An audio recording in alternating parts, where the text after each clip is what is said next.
Good morning. कैसे हो? I hope आप सब अच्छे होंगे और स्वस्थ होंगे और हमारे नेक्स्ट पीरियड के लिए रेडी भी होंगे। तो आओ हम आज से शुरुआत करते हैं अपना फर्स्ट चैप्टर। हमारा फर्स्ट चैप्टर एक पोयम है जिसका नाम है पत्तों का खेल। हम पत्तों का खेल इस पोयम को पढ़ने से पहले मैं आपको एक बार रिवाइज करना चाहती हूँ कि हमने पिछले पीरियड्स पे वर्णमाला को देखा था। याद आया? किस किस को पढ़ना नहीं आता है?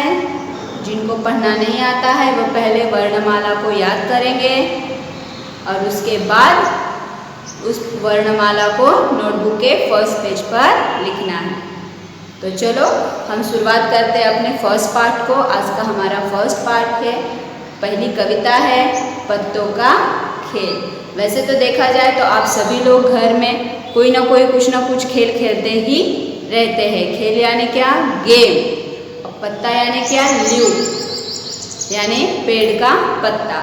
जैसे आप लोग भी नोटबुक के अगर पेज फट गए होंगे तो उससे क्या क्या जहाज बनाते हो, डॉग बनाते हो, बहुत सारी चीज़ें बनाकर आप लोग उसके साथ खेलते हो। वैसे ही ये कौन किसके साथ खेल है?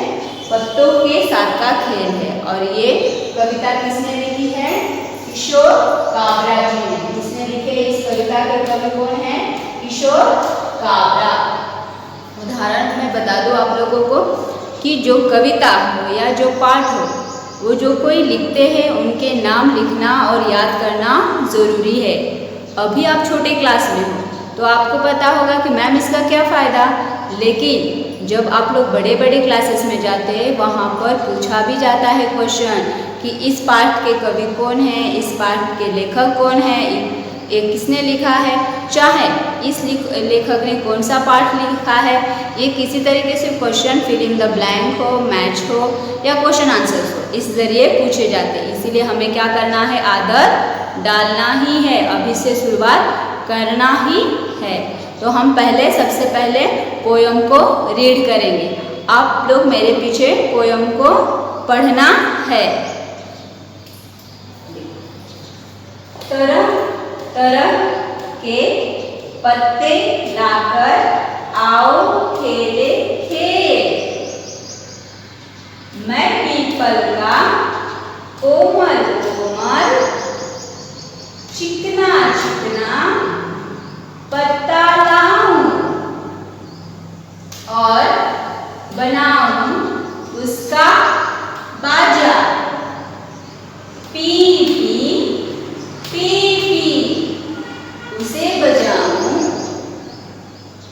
मेरे पीछे तुम सब चलना, बन जाएगी रेल। लाऊं मैं बरगद का पत्ता, उतना मोटा जितना गत्ता।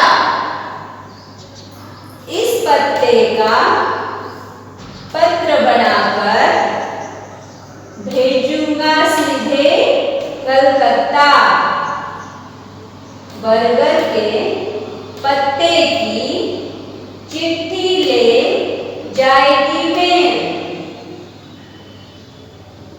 आहा नीम की पत्ती भाई, अरे कभी क्या तुमने खाई?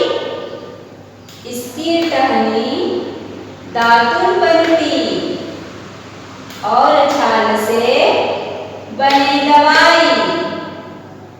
इसी नीम के फल से निकले कड़वा कड़वा तेल। पढ़ा?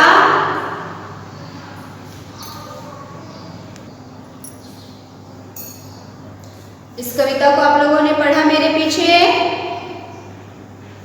हम इसका एक बार फिर से, और मैंने आप लोगों के सामने इस कविता को लिखा है ताकि आप लोगों को देखना है। जैसे कि मैंने आप लोगों को बेसिक इसमें बताया था कि लिखते समय किस पर लिखना है?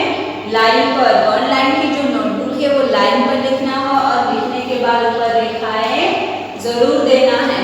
अगर ये रेखाएं नहीं देते हैं तो इस लैंग्वेज की गणना किसमें हो जाएगी? गुजराती में। माना कि गुजराती के अक्षरों की लिखावट अलग है, लेकिन फिर भी इससे तुम्हें क्या होगा? मार्क्स की कटौती होगी। और ये इससे बचने के लिए हमें अभी से ही क्या डालनी है, आदत डालनी है। कविता को किस तरीके से लिखा जाएगा, कहाँ पर बड़ी पूरी लाइन है, कहाँ पर छोटे क्षेत्र में आने चाहिए, ये लिखावट होना देखना बहुत जरूरी। इसलिए मैंने कविता को आपके सामने लिखा है और आपको भी अपनी नोटबुक में सुंदर राइटिंग में कविता ऐसे ही लिखना है। कुछ बच्चे क्या करते हैं, लिखते समय इसके आगे ही इस लाइन को भी कंटिन्यू करते हैं, बराबर ना। लेकिन आपने अपनी बुक को गौर से देखा, मैं आपकी बुक की भी पेज की भी PDF साथ में भेजूंगी, तो देखोगे कि तो समझ में आता है। अगर लाइन से अच्छे तरीके से लिखा जाए तो हमें पढ़ने का क्या होता है, मन होता है। अगर बुक में ऐसी लिखावटें हैं जो पता ना चले तो आप बुक को खोलोगे क्या, नहीं। इसी तरीके से हमारी नोटबुक की कैसी होनी चाहिए, सुंदर होनी चाहिए। सीक्वेंस से लिखना ज़रूरी है, अच्छे तरीके से लिखना ज़रूरी है। इसलिए मैंने आप लोगों के सामने पोयम को लिखा है। तो और एक बार फिर से हम रीडिंग कर लेते हैं।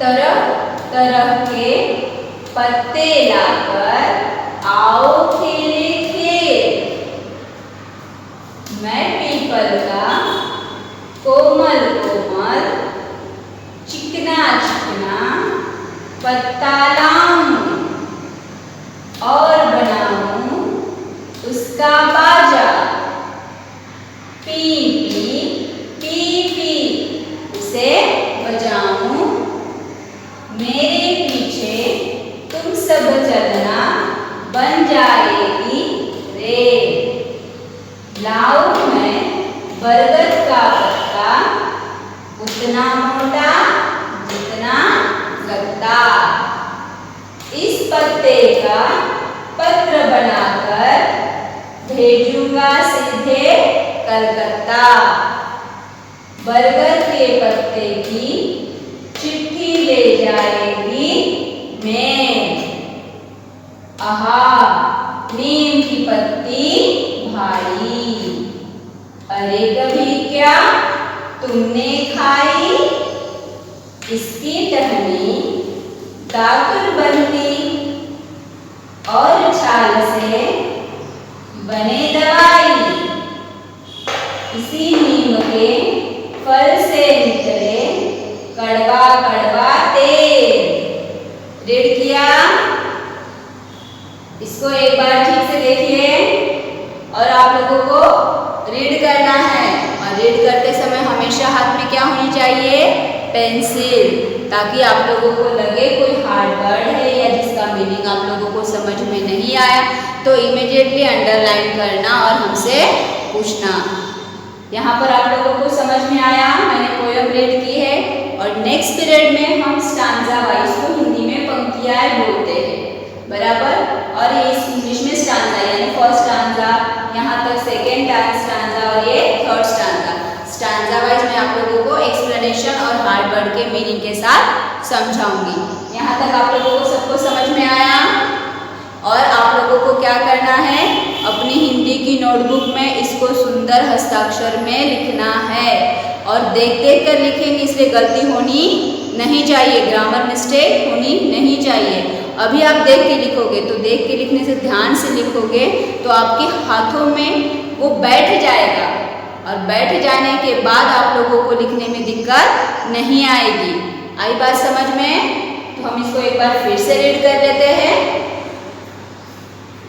तरह तरह के पत्ते लाकर आओ खेले खेल, मैं पीपल का कोमल कोमल चिकना चिकना पत्ता लाऊं और बनाऊं उसका बाजा, पी पी पी पी उसे बजाऊं, मेरे पीछे तुम सब चलना बन जाएगी रेल, लाऊं मैं बरगद का पत्ता इतना मोटा जितना गत्ता, इस पत्ते का पत्र बनाकर भेजूंगा सीधे कलकत्ता, बरगद के पत्ते की चिट्ठी ले जाएगी मेल, आहा नीम की पत्ती